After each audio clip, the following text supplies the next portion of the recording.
धारा के ध्वजवाहक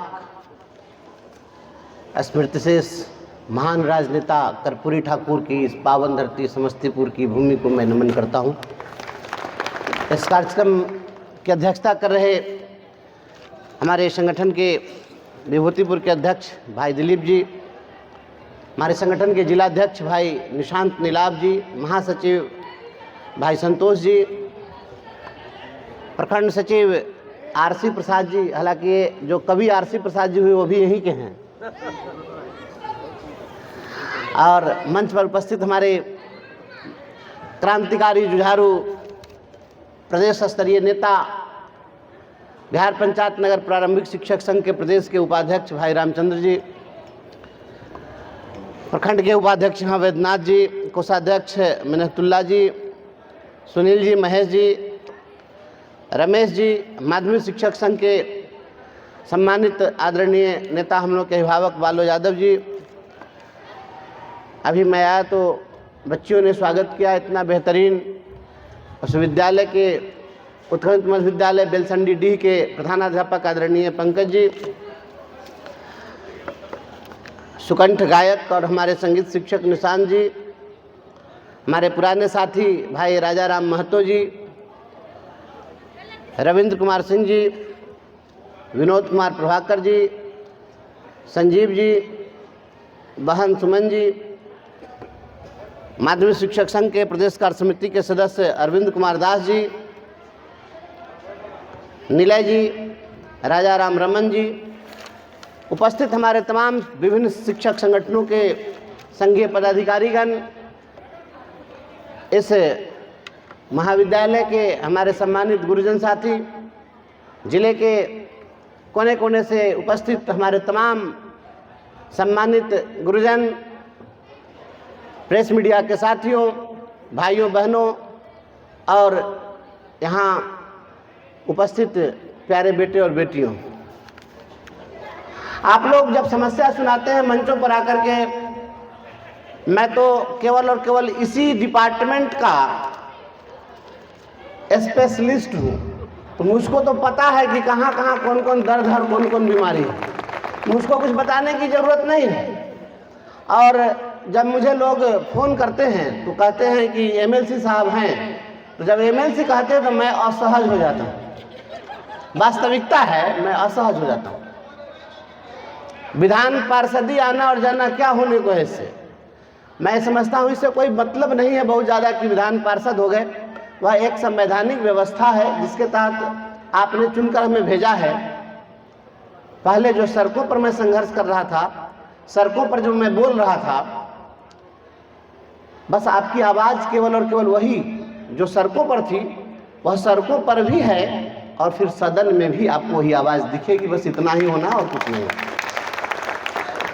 और रही बात आपके अधिकारों की लड़ाई, तो एक बात स्पष्ट जानिए, एक विधान पार्षद बना देने से आपकी सभी मांगें पूरी हो जाए एक विधान पार्षद के कारण, ऐसा नहीं है, यह नहीं हो सकता है। या गलतफहमी में मत रहिएगा। हम किसी व्यक्ति को बहुत आगाह करते हैं और साफ सुथरी बात करते हैं, एकदम बिल्कुल साफ रहिए।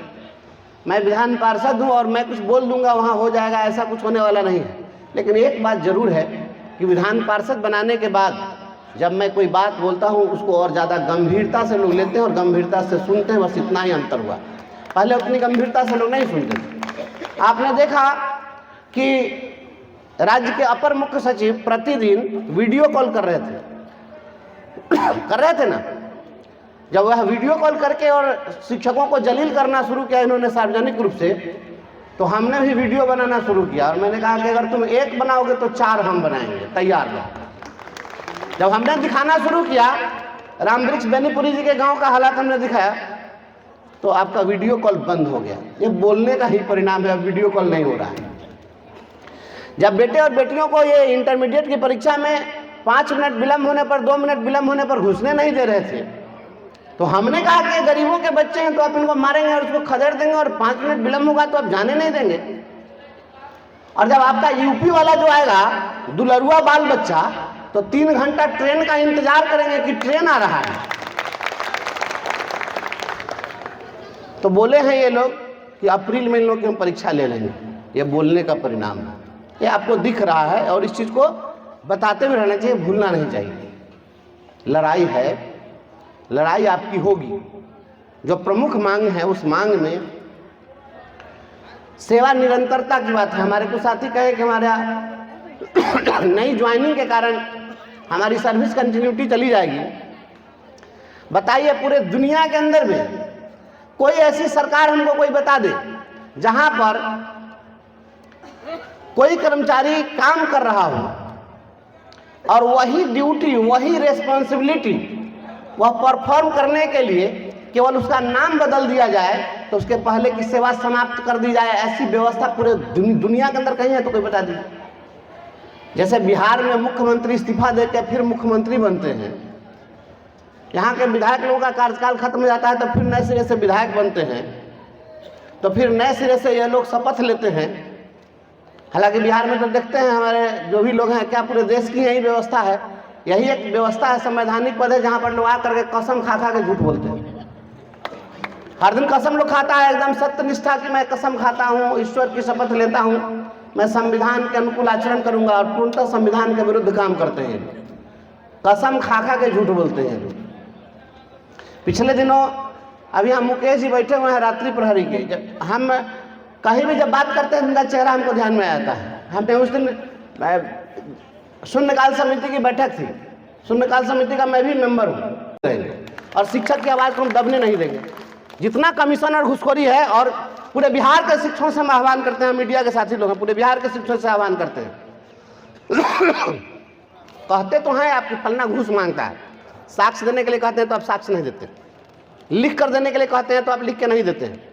व्हाट्सएप पर हमको लोग लिखते हैं, कहते हैं सर मेरा नाम उजागर नहीं कीजिएगा, तो भाई कंप्लेन आप नहीं कीजिएगा तो हम क्या कर देंगे? उसमें कुछ ऑडियो वीडियो बनाइए, और ऑडियो वीडियो बना करके कुछ आप दीजिए, व्यवस्था बनाइए, और जिनको अगर कोई घूस देना है, अगर कोई मांग रहा है तो विजिलेंस से पकड़वाने की में अगर आपको लगता है कि हमको दिक्कत है तो जो भी कर्मचारी, जो भी पदाधिकारी घूस मांगता है उसका ऑडियो वीडियो कुछ बना करके लाइए, तय करिए, हमको बुलाइए, हम पैसा देते हैं, उसका पहले वीडियो बना लेंगे, उसका नंबर सीरियल नोट कर लेंगे, पैसा दीजिएगा, उसी जगह पकड़ के जूता से पीटेंगे उस पदाधिकारी और कर्मचारी को जो घूस मांगता है।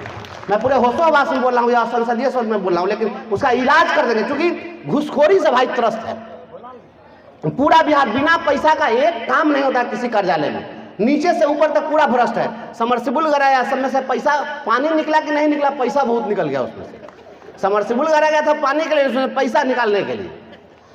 बेंच डेस्क स्कूल में पहुंचाएगा, उसकी हालत आप देख ही रहे हैं। एगो बेतिया के डीओ का आपने देखा है, घर से बरामद कितना पैसा हुआ है, तो देख रहे हैं ना, करोड़ों करोड़।